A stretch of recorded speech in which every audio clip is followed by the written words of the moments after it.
Welcome to the second video in our series on Crusty the Corvette. My name's Al, I work for Summit Racing Equipment. Today we are going to show you how to reassemble the front and rear suspension. We're also going to talk about some of the parts and components that we used to put Crusty back together and make her drivable again. And then we're also going to talk about some of the tips and tricks and things that you might run into as you're doing the reassembly.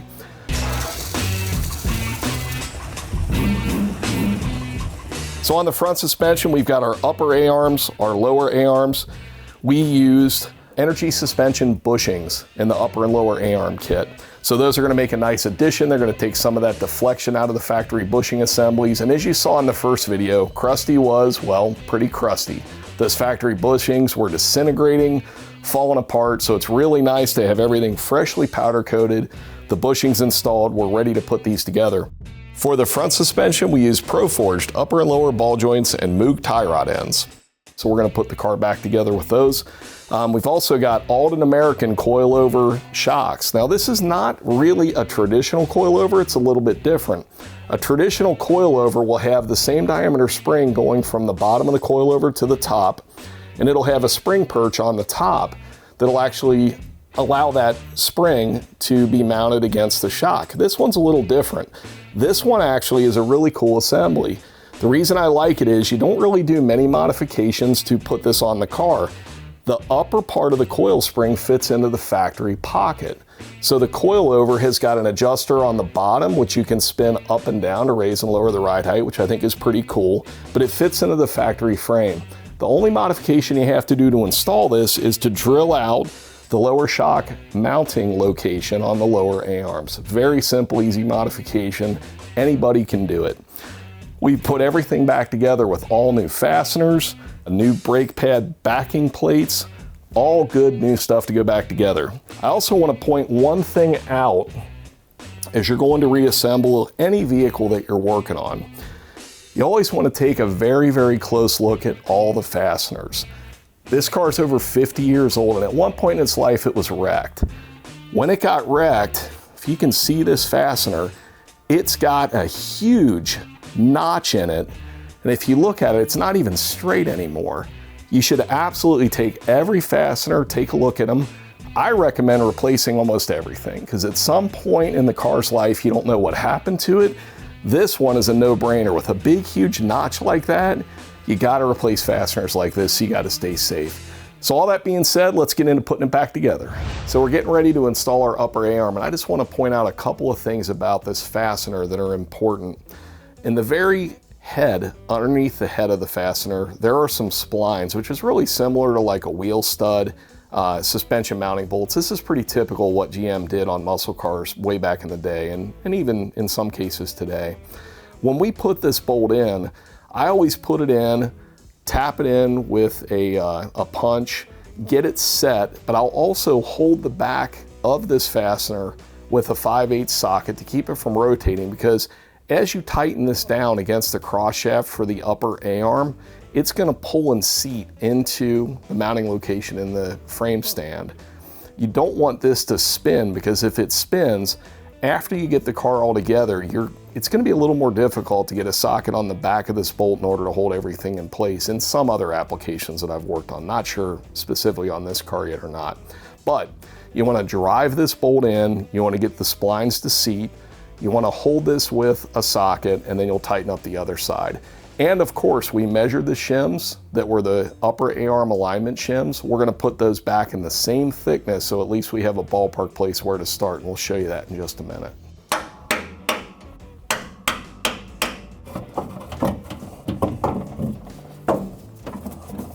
As you begin to tighten these nuts, you'll notice there's some serrations on the end of the nut, and that is to keep this acts basically like a lock nut. So as you go to tighten these down, they'll thread on very easily at first, and then you get to a point where they'll stop and you won't be able to thread them any farther. That's when we grab a couple of tools to make this a lot easier.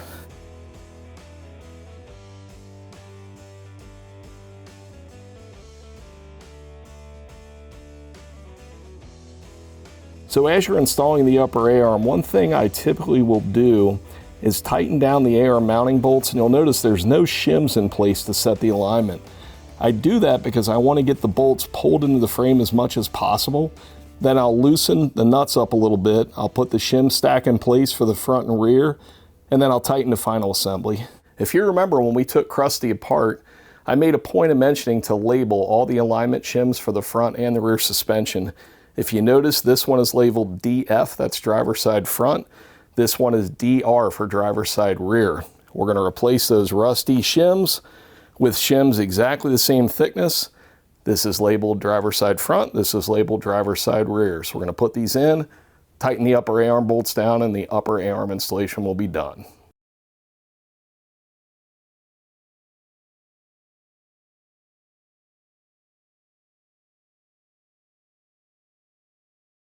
All right, now we're torqued to spec.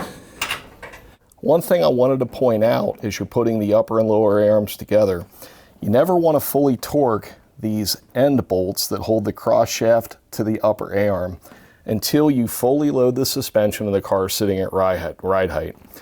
If you torque these before putting the car together and putting it at ride height, it'll put the bushing in a lot of torsion, and it can distort the bushing, and it'll end up making a problem for you. So do not do that. Don't torque this bolt, that bolt, and also the end bolts on the lower A-arm until everything is assembled and the car is at ride height. As we go to reassemble our lower A-arm assembly, I just want to point out this mounting block for the lower A-arm. Whenever I put a car together like this, it's been together for a long time, I'll run a tap through any of the holes such as in this mounting block, and I'll also run a die over any of the bolts that I'm going to reuse to clean all the threads up and make sure that everything is really nice for reassembly. In another video, we're going to show you some tips and tricks for how to make the best use of your tap and die set and how to do it efficiently. The other thing I want to point out as you're putting the lower A-arm together, notice how the fastener mounting boss on this cross shaft is offset a little bit. You want this to be flush with the frame. You'll notice if you flip this around, there would be a big gap between this and the frame, so make sure you put it in the right way.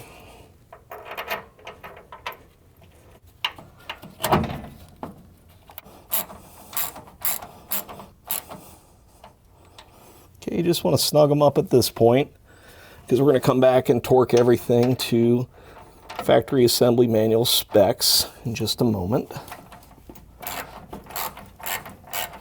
So you'll notice we put a jack stand under the lower A-arm. That's really just to keep it out of my way while I'm trying to tighten down this serrated bolt at the back of the A-arm. Just makes it a little bit easier, a little bit cleaner, and keeps me from nicking up the powder coating as much as possible. So one of the things I also do when I'm putting the car back together is I'll make notes. I'll go to the factory assembly manual, I'll look up what torque specs are, and you can see there's a bunch of writing here, hieroglyphics. My handwriting's never been very, very good. But what I do is I'll write down how many foot-pounds each fastener is so it makes it a little quicker when I go to reassemble it. So we're going to now go ahead and torque the lower A-arm bolts to the factory spec.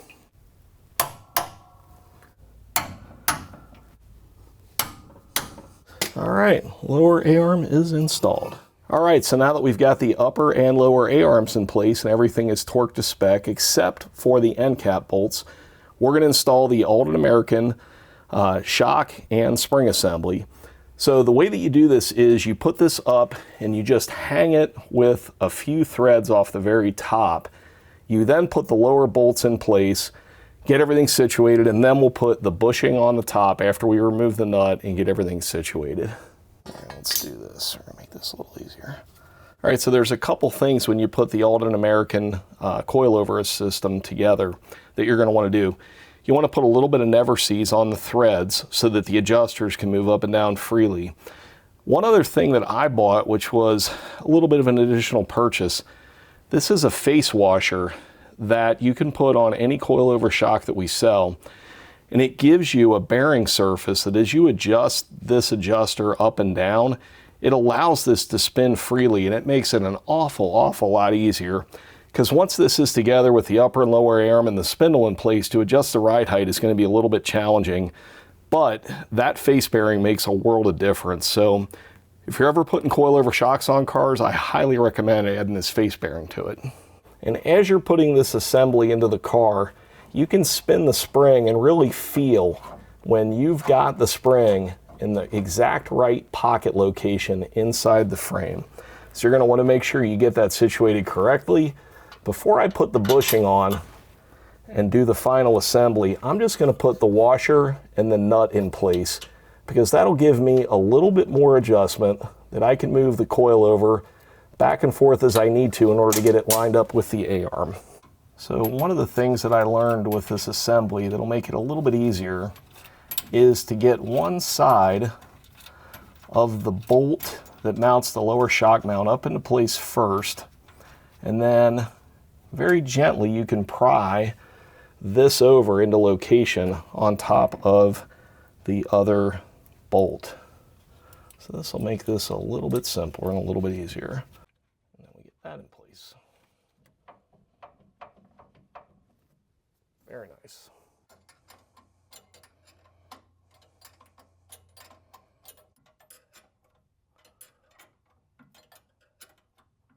So now that that is done, we're going to go back up here.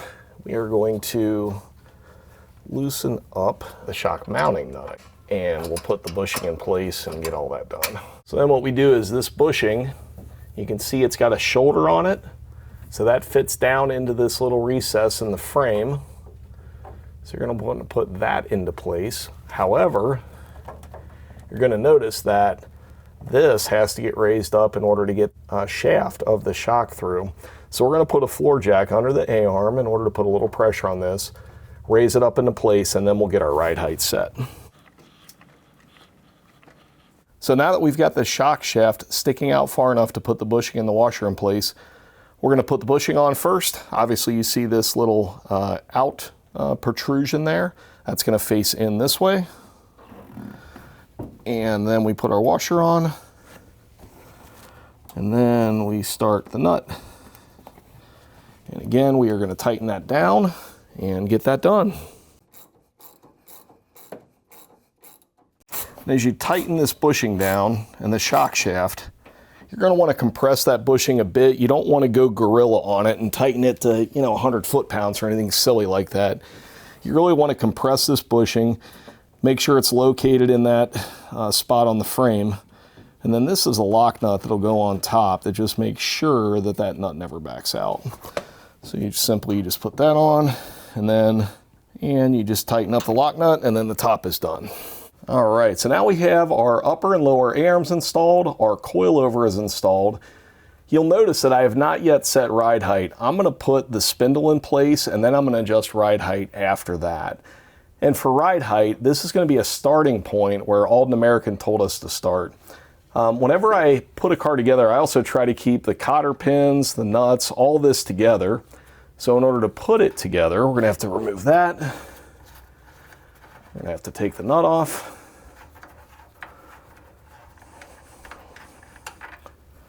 And then we're gonna remove the lower key and the lower nut. So we're gonna install the lower part of the spindle onto the ball joint. We're going to leave that loose. Since we can raise and lower the upper A-arm, we're going to leave that loose.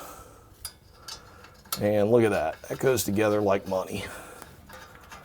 So the next thing we're going to do is we're going to tighten the upper and lower ball joint. Again, the factory specs, and then we are going to go ahead and adjust our coilover to get the ride height pretty close to where we're going to start.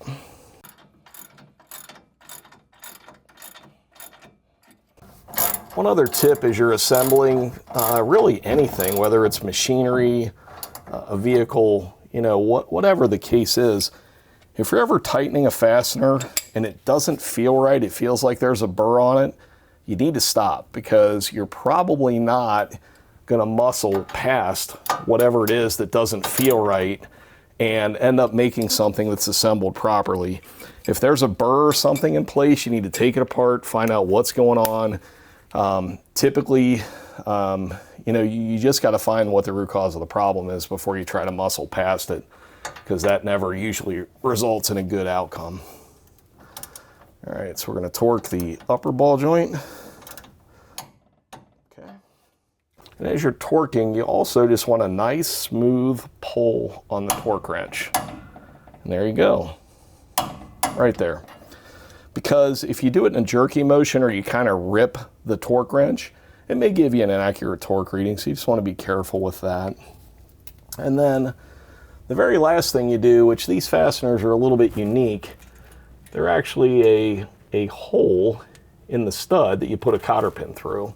So we're going to go ahead and do that, and that will finalize what we're trying to get done today on the front end.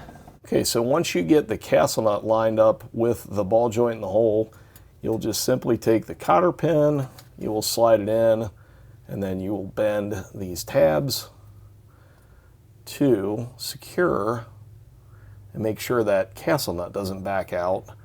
And then also you want to make sure you bend these tabs out of the way so they don't grind and rub on this very nice freshly powder coated upright, or spindle I should call it. And then that's really it. I also want to mention, once I get this car back together and drivable, I'm going to do probably 1 or 2 laps around the block at most, and then I'm going to bring it back and I'm going to recheck all the fasteners, because if you've had a car apart that, you know, was built over 50 years ago, you just want to make sure before you go out driving around at length that every fastener is to factory specification and that you've got everything tight, because the last thing you want is something coming loose at speed. So I believe on the front end, oh, we have one last thing. We're going to install the front sway bar in just a moment. So I'm going to finish with the lower ball joint, and then we'll put the front sway bar on last. That is done. All right, sway bar next. So now that we have the front suspension bolted together, we are going to install the front sway bar. This is a really, really nice piece from one of our great suppliers, QA1. Made in America, very high quality sway bar. You can see the beautiful powder coated finish.